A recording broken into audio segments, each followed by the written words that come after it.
Hello there, welcome back to my channel and welcome to the first edition of Darlings and Duds for 2023. Over the past 2 months, I have been testing out a lot of new makeup, and as I've done previously, I'm going to be sharing with you today my top 10 darlings and my bottom 5 duds of the new products that I've been testing out. So if you're new here, hit that subscribe button. Now let's get started. All right, we're gonna start off with the first 5 darlings, and the first product I have to share with you is this new blush from Too Faced. These are called the Cloud Crush blushes. Oh, that's apparently hard for me to say. And I have the shade Velvet Crush. I used this in a Get Ready With Me video, and I just love this formula. I love the packaging, except for the fact that it's a little difficult to get open. But once you get it open, beautiful packaging. The formula of these blushes is so soft and smooth. I feel like these are pigmented, but they're very buildable, and the color lasts all day long. This shade, again, is Velvet Crush, and I feel like this is a really good neutral leaning blush. On my skin tone, it does come off with a little hint of some warmth, but I really have loved this. And when I first tried it out, I used it nonstop for about 2 weeks because I just love it so much. The next blush I also tried out in the following Get Ready With Me, and it is actually the blush that I am wearing today. You might be surprised when you see the color. This is the Persona Cosmetics Super Blush in the shade Bubble. And as you've probably seen, a huge trend right now is that cold girl makeup or cold cheek, just in from the cold makeup. And this color of blush we are now seeing in a lot of different brands. And I have 3. I'm testing out another new one from Tarte, but this one I feel like is a really great option if you want that bright pop of pink that's pigmented but not scary pigmented. Now, a shade like this, if it's not done right, can look very odd on somebody like me who has warm undertones to her skin. Even though I'm pale right now and I don't have my sunless tanner on, this can still look strange if it doesn't have enough kind of warmth to it. And this blush, I feel like, works really well even on my warm undertone skin. And as I mentioned earlier, there are a couple of other brands. The one from Dior, I think, is the other one that a lot of us think of. The one from Dior and the new Tarte Energy Blush, that's the one I'm testing out. But this one is not like that. It does not change based on your pH balance of your skin. So just know that. But I find that maybe a little bit more comforting to know that it's not going to change to some different color, but it does still somehow work. And obviously those are both very full-on swatches. If you blend it out, this is what you get on your cheeks.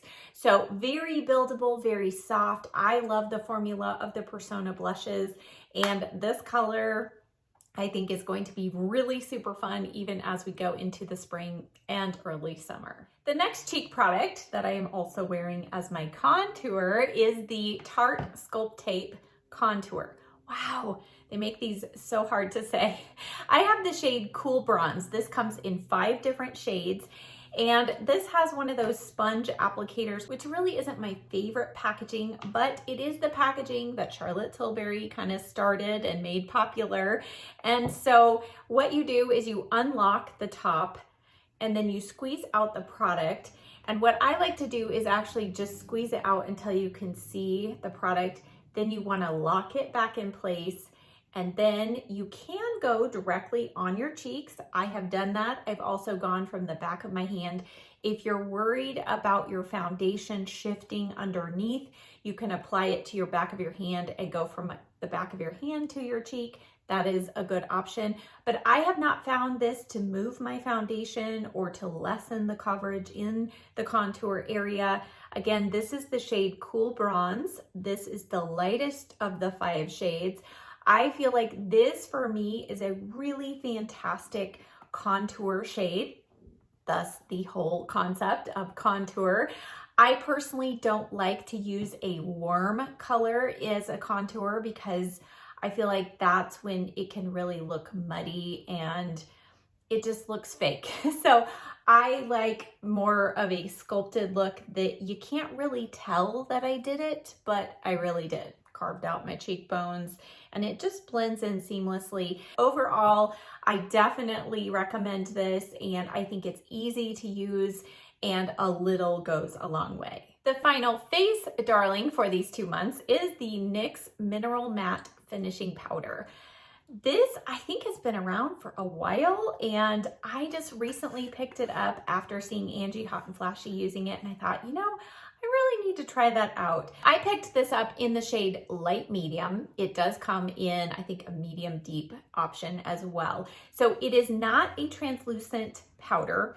It says it does add a hint of coverage. So you could use this just with your tinted sunscreen and go for the day. But I have been using this over basically all of my different foundations that I love, and I really love this powder.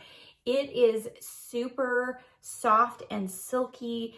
It's light and airy, and even though it does have that hint of coverage, I don't feel like it makes my skin look cakey. It doesn't make the foundation cakey. And for me, especially being a combination oily skin girl, I feel like this really helps set the makeup and keep it oil-free for most of the day. And this just blurs your pores and texture and fine lines like no other. Now, I don't love this under the eyes, but you could try it under the eyes. I have super dry under eyes, so that's why I don't use it there. But as an overall setting powder, finishing powder, I have really enjoyed this one from NYX. All right, now believe it or not, I only have one product in the lip category.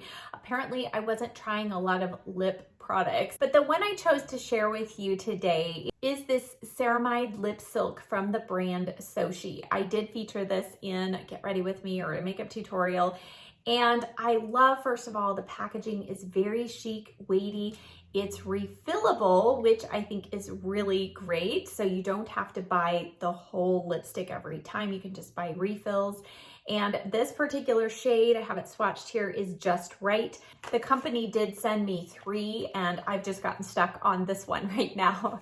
But what I feel like is unique about this lipstick is it not only is refillable, but it says it hydrates, nourishes, and protects, and then it's the perfect in between. So you've got skincare ingredients plus great color payoff.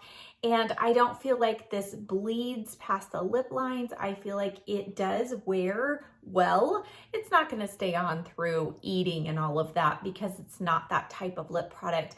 But it also is not going to just slip right off your lips. So you're getting a product that has really good ingredients. Their mission is to bring you great makeup without toxins. So I think that's always a good thing. And then everything that they're making is in this refillable packaging. So overall, just really have enjoyed this product. And again, because I feel like it's unique, that is what kind of pushed it up into the top 10 for me. All right, now we're moving into the dud category. And wow, these are all from brands that I love.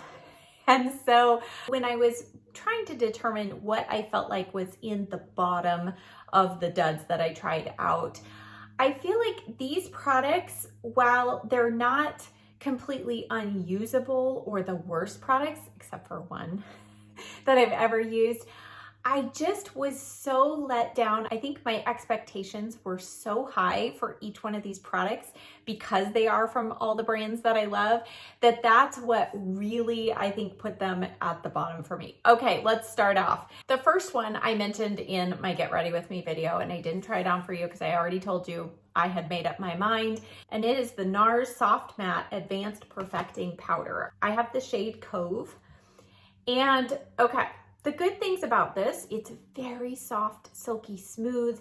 It comes in a variety of shades because this does provide coverage. And when you first put it on your face, I've used it in a number of ways. I first applied it kind of over the area of my pores. And at first I was like, wow, that looks amazing. It's beautiful.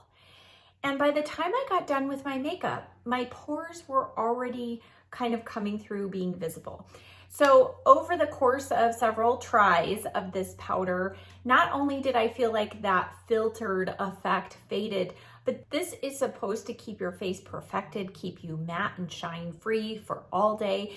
And I thought it was just me. So I went on Sephora to read reviews, and time again, the people who gave it 2 stars or 1 star were having the exact same experience that I had. They had combo to oily skin, and they're like, this actually makes me look shinier and more textury than any other powder.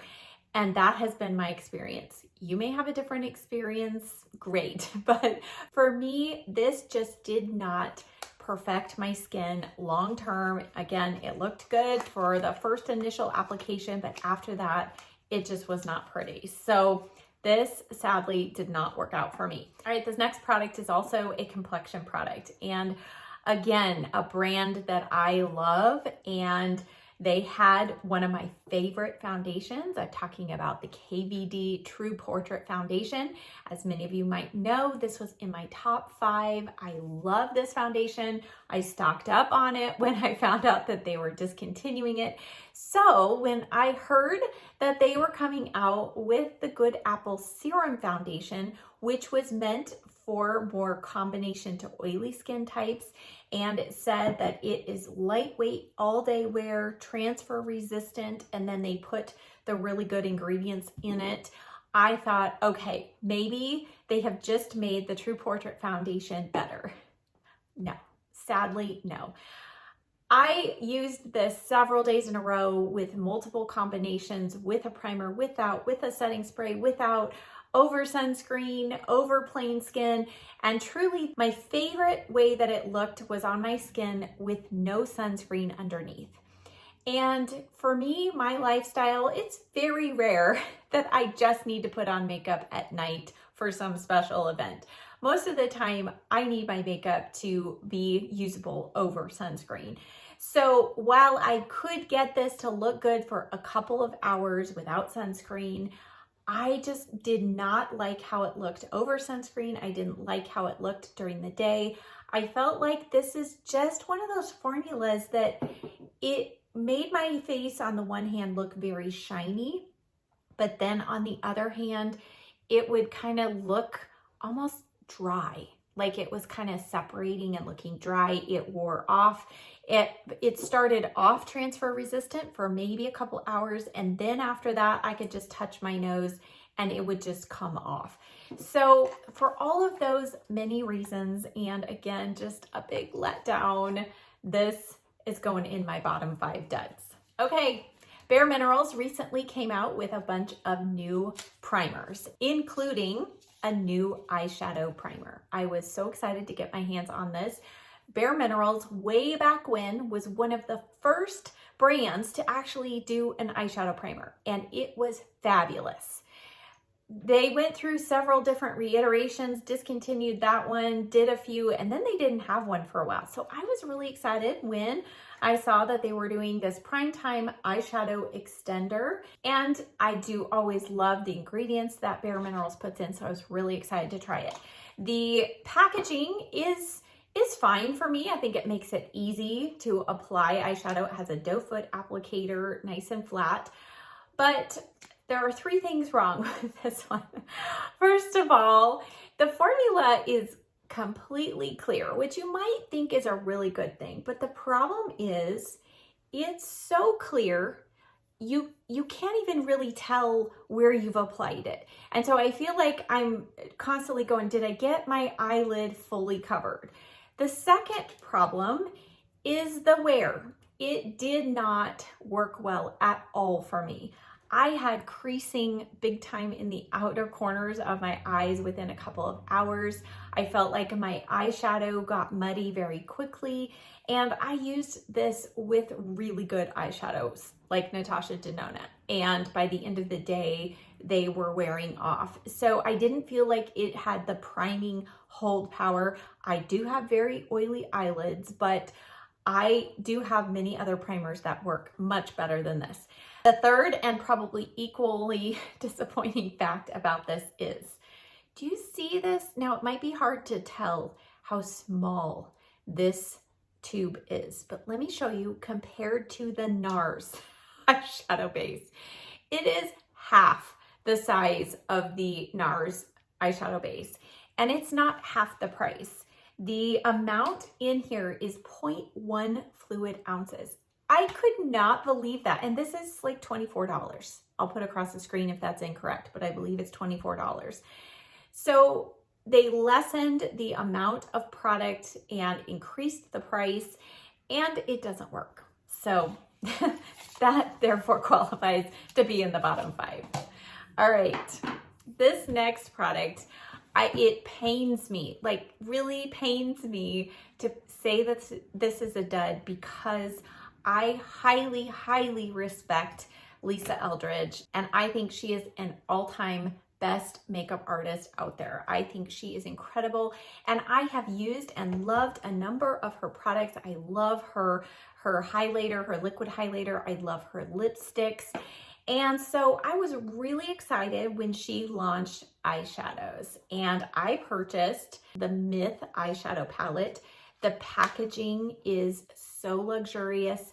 And what I also love is you can switch out the pans in here. You can refill them, or you can buy separate colors, which I did. I have those in my little Z palette here. And so you can swap out the pans. And then one of the biggest things that she did is she formulated these shadows without, of course, all the bad stuff, but also without any microplastics, which I know that's a big thing right now. I don't know if maybe we need the microplastics or what, but these eyeshadows, so when you feel them and touch them, there are some matte, like the matte velvets, there are shimmers, and then this one is like a topper. And they do feel incredibly soft and smooth. But the first thing is I struggled to kind of get the buildup of pigmentation. So even this one, when I applied it on my eyes, do you see that? Like when you put your finger in it, you're getting a lot of color. But when I would apply it to my eyes, I really struggled to get that pigment to transfer. I also then, once I got it built up, I felt like if I blended too much, the colors quickly became very muddy and I could no longer see that distinction. Now that is a great makeup look, and that is a very trendy look. So if you like that very kind of blended, like all of the colors just melting together, her shadows definitely do that easily. But the final thing that I just was so shocked about is I can't get these to last on my eyes with any of my primers. I went through multiple primers thinking, okay, let's use the most hardcore eyeshadow primer I have. And even that one, by the end of the day, all of the outer corner shadows were all muddy and separated. So I had such huge expectations, and this is quite pricey. So I expected these to perform, even outperform Natasha Denona shadows, and sadly they do not. So I'm sorry to say that. It pains me to say it. I do love Lisa. I will continue to purchase her other products. But as far as her eyeshadows go, I know I had several of you asking me if I tried these. I can't recommend them because they just did not work well for me. All right, and the final dud, all I have to do is show this can and you'll know where this is going. So this is the old can. I've since returned it, but Aussie recently reformulated my favorite hairspray, the Aussie Instant Freeze. And I did a whole video about it, so I'm not gonna go into a lot of detail, but the new reformulation of this hairspray is probably my bottom dud of all times, of all products. I think I can sum up the reasons why this doesn't work with the one fact that the company put water as the first ingredient of an instant freeze hairspray. So if you have recently bought a new bottle of Aussie Instant Freeze hairspray and you thought it was just a bad nozzle, it's not. It's the formula. Take it back and keep watching my channel because I am trying out a lot of new hairsprays and we're gonna find a great replacement. Okay, now let's move back into the final 5 darlings. And ironically, they all have to do with the eyes. You know, I love eyeshadow, so let's just start there. The first eyeshadow palette that warranted, I think, the top 10 is this new one from Essence. It's called Don't Worry Bee. And I showed this, I think I might have used just one of the shades in a Get Ready With Me, but this is, I think, $3.99. And you get 6 shadows, and I've been a fan of most all of Essence's eyeshadows in the past. In fact, I have a number of their 6-pan palettes that they released before, but there's just something about this color combination. It is pretty much a one and done. I can use everything in here and get a full, complete look. This color is just beautiful. I have a little bit of this on the inner corner today, and this shade right here, a nice taupe for the crease. And then this nice dark gray is a really nice color. I love this whole color story. I'm not usually one who loves the silvers, but I think the silver in here is beautiful. So if you've been looking for an inexpensive small palette that kind of reminds you of the Natasha Denona Glam palette, definitely check this out. And that will let you know if you want more eyeshadows in this color story. But great product. Definitely recommend. And then the other grouping of eyeshadow palettes, and I do have a video coming where I'm going to swatch all of these for you and give you some looks, but they are these new CoverGirl Clean eyeshadow palettes. They have 4 eyeshadows in each of the palettes. You get a really nice size, a nice amount in each one. And I feel like all of the palettes except for, well, maybe except for this one, have generally 2 mattes and 2 shimmers. And the mattes are buttery soft pigmented. I am wearing a combination of these 2 palettes on my lids today, plus a deep shade from this palette as well.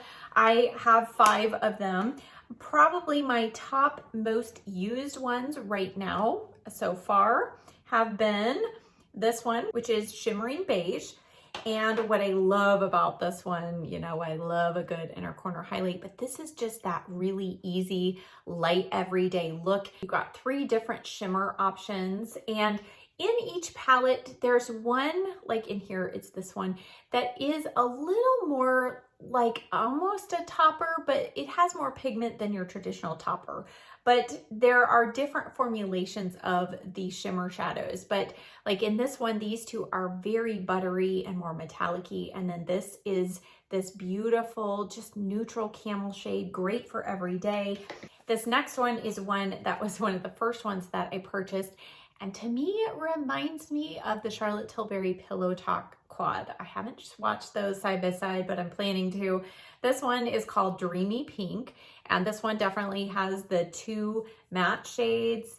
And then we've got the 2 shimmer shades. Look at that. Look at that shimmer. Oh, it's so pretty. So I have really enjoyed this one, again, for another really light look for the day. Next one, this is a newer one to me. This is the shade Cool Berry.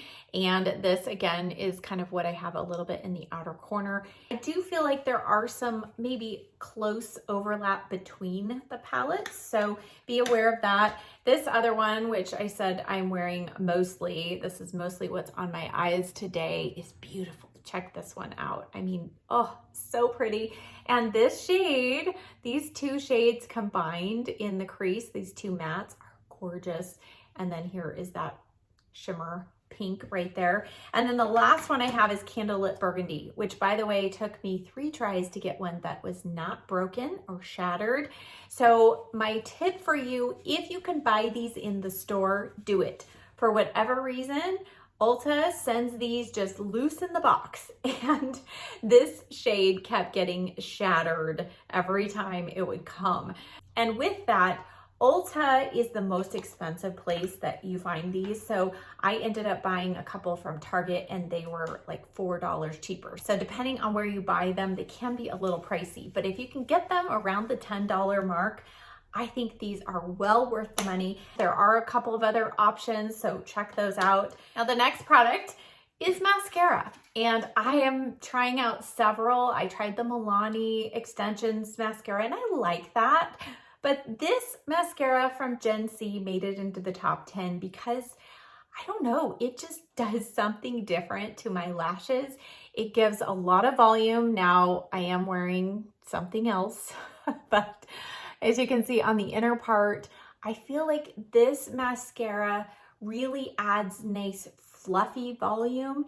And even though the wand looks scary because it's rather big and there does seem to be a lot of product that comes out on the brush, somehow, miraculously, you don't get super clumpy lashes. And this does not irritate my eyes. It wears well. I personally don't have troubles with dropping the curl in my lashes, but I feel like this formula, being that it's a slightly drier formula, I feel like this could work well even if you have trouble holding curl. It is water resistant, but I feel like it is very easy to remove. It is a clean formula. This is a relatively new brand. They sent me a grouping of products, and this was one of the first ones I tried, and I immediately liked it from the first trial, and that says a lot because usually mascaras take a while for me to figure out. So I've been using this almost nonstop for a couple of weeks, and I am really enjoying it, and I highly recommend. These last two products, I know I never thought I would be talking about in the top darlings, and you probably, if you've watched my channel for any amount of time, you'll be surprised, but they are false lash products. Okay, so the first one that I'm going to talk about is not what I'm wearing, but I did a whole dedicated video. I'll link it down below and up top here, and these are the new Kiss press-on falsies. I purchased another package in a different style. These first ones that I tried out though, these are the voluminous ones. You see, I've used almost the whole package.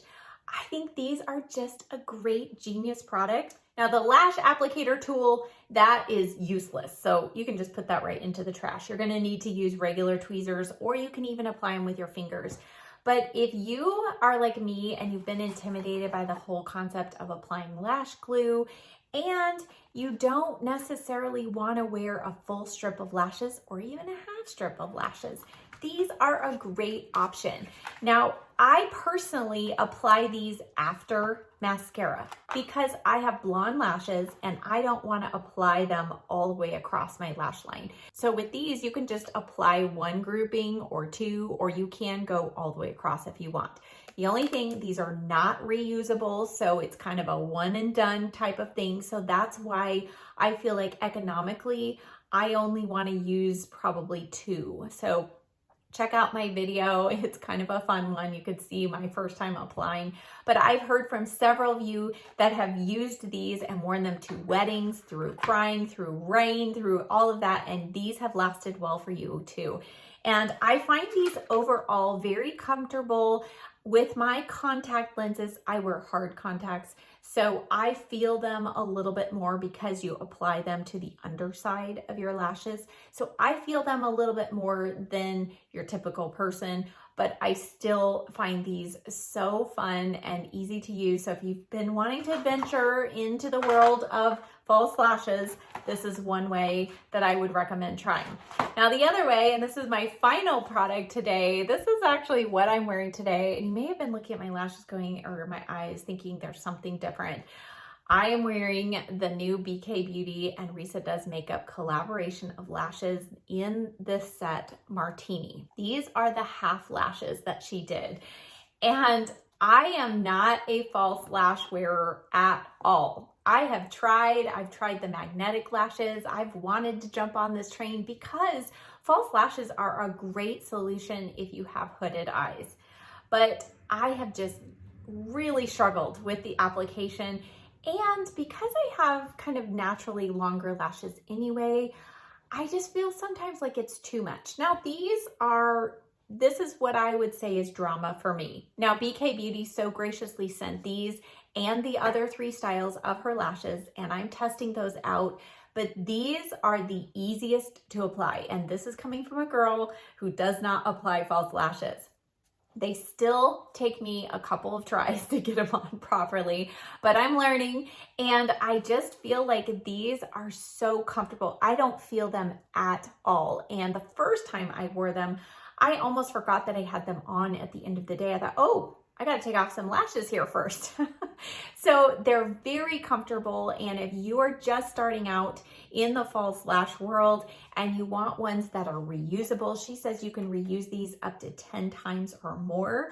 I've not gotten to that point yet, but I have reused them a couple times. So I do know that they do hang together well, they last well, and they're reusable. So if you've been wanting to dip your toes into some false lashes, check out the new collaboration from Risa. I personally love helping support other fellow YouTubers in their collaborations, and I feel like she really did put out a great product, especially with these martini style lashes. All right, guys, so that brings us to the end of the Darlings and Duds for January and February. I hope that you enjoyed it. As always, check the description box below for links to all of these products. I will also have a shelf over on my Shop My page and on my Howl page, so you can shop all of my darlings in one spot. I won't put my duds over there to confuse you, but you will also be able to find the links down below, along with the videos where I try all of these products on so you can see them in action. Thank you as always so much for watching. I'll see you next time. Bye.